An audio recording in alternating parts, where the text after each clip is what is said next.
Eu quero saber da Zoe Martins um pouco sobre os bastidores dessa entrevista. Zoe, você foi entrevistar a princípio o presidente porque foi para Roraima fazer um documentário que em breve vai ser exibido aqui na TV Jovem Pan, se eu não me engano, no sábado, sobre a questão dos venezuelanos, não foi isso? Isso mesmo, Paulinha. Eu tive ideia de convidar o presidente para uma entrevista por causa de Roraima, né, da Operação Acolhida, que vai ao ar dia 15 agora de janeiro, sábado, às 9h30 da noite aqui na Jovem Pan. Então, fiz esse convite para o presidente, aceitou, o que foi uma grande surpresa e um grande presente para mim, porque eu tenho 22 anos, estou começando ainda, né, a trilhar essa minha carreira e já tive a oportunidade de entrevistar o presidente da República. E, Paulinha, meu foco nessa entrevista não foi ser tendenciosa, sabe? Eu acredito que o jornalismo, ele se faz você entrevistando a pessoa e dando a oportunidade, o espaço para a pessoa falar, sabe? E foi o que eu fiz. Eu quase não falei, eu jogava a pergunta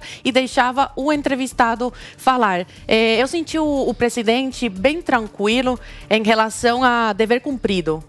Me passou essa impressão, sabe? Nas respostas e depois conversando com ele, que ele está tranquilo. Ele sabe que o que ele fez foi o que estava ao alcance dele no momento, mas ao mesmo tempo senti uma certa preocupação, porque a gente sabe muito bem que, infelizmente, o Foro de São Paulo, né, a gente corre risco do Foro de São Paulo voltar a governar o Brasil. E no decorrer da entrevista, vocês vão ver que o presidente fala bastante sobre isso e fala para as pessoas, olha, tem eleição livre no Brasil, vocês têm o direito de votar em quem vocês quiserem, mas pensem bem, né? E trouxe o exemplo aí da Venezuela. Mas foi uma grande honra fazer essa entrevista com o presidente. Queria mais uma vez agradecer ele aqui. Ele deu umas caneladas. Opa, gente, aguardem que ele me deu. Bolsonaro, olha, ele falou que eu tô sendo contaminado. Bolsonaro falou que Zoe está sendo contaminada. Por quê? Meu Quem é a influência da Zoe? Pela esquerda. É você.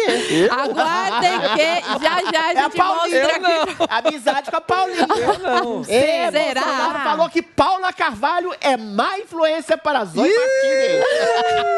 E outra coisa. Tarada da vacina.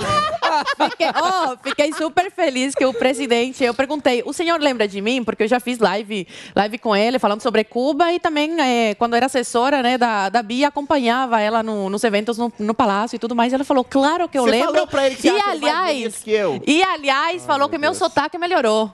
É isso aí, Zoe cada vez mais brasileira. Agora eu quero saber o que é que chamou a atenção de Adriles Jorge, que estava acompanhando aqui, prestando super atenção no presidente Bolsonaro.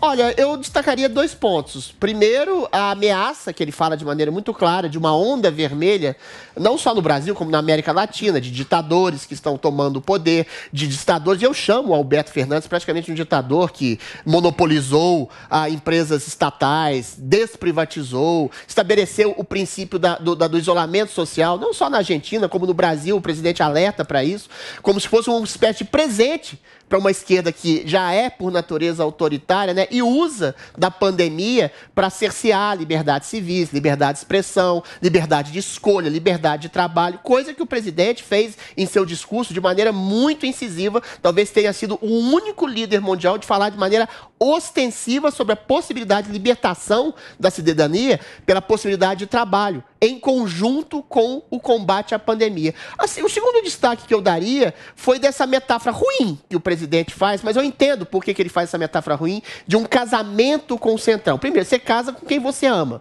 Eu tenho as mais profundas dúvidas que o Bolsonaro ama estar no PL. Ele sabe que política é o que Maquiavel diz ter sido, não que São Francisco gostaria que fosse. Mas ele poderia fazer uma metáfora melhor, coisa que ele não pode fazer, porque ele tem que ter uma certa diplomacia política, que é o que ele está fazendo com o Centrão. É uma espécie de adestrador ético, moral e cívico. Se eventualmente ele cede nacos do governo, e no Brasil com 34 partidos é difícil você não ceder o poder para poder ter um princípio de governabilidade, sobretudo do Centrão, que é fisiológico, que não é ideológico. Se for o PT que está no poder, ele vai junto. Se for o PP que está no poder, ele vai junto. Se for o PSDB, mas ele tem que ceder esses nacos do poder, ele tem cedido, mas sem, no entanto, fazer aquilo aquilo que o governo lulopetista, esse que dizem as pesquisas é o favorito para ganhar as eleições nesse ano de 22, fez, que é distribuir dinheiro público, dinheiro do pobre trabalhador que trabalha 8 horas por dia, que exatamente dá o seu quinhão para o Estado e em forma de imposto de renda,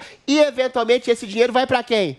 Foi para quem no governo lulopetista? Para empreiteiro, para deputado, para corrupto, para partido. Isso o Bolsonaro está fazendo e é uma virtude dele. Ele até agora, no governo Bolsonaro, não rouba, não deixa roubar, é a virgem dos grandes lábios de mel, como eu disse, e eventualmente não é exatamente um casamento. Ele se comporta como um general ético que impede a política fisiologista lulopetista de voltar. Agora, a gente tem que exatamente temer, ser temerário em relação à possibilidade da volta de um governo Lula. Lula não poderia sequer ser candidato. A gente normalizou uma coisa que é absolutamente assintosa. É um bandido condenado, o maior corrupto da história da República Brasileira, que foi solto por questúnculas jurídicas envoltas em intenções nubladas de um Supremo Tribunal Federal, que simplesmente transferiu uma comarca, questúnculas jurídicas absolutamente patéticas, e transformou o maior criminoso vivo da história da nação brasileira no favorito, entre aspas,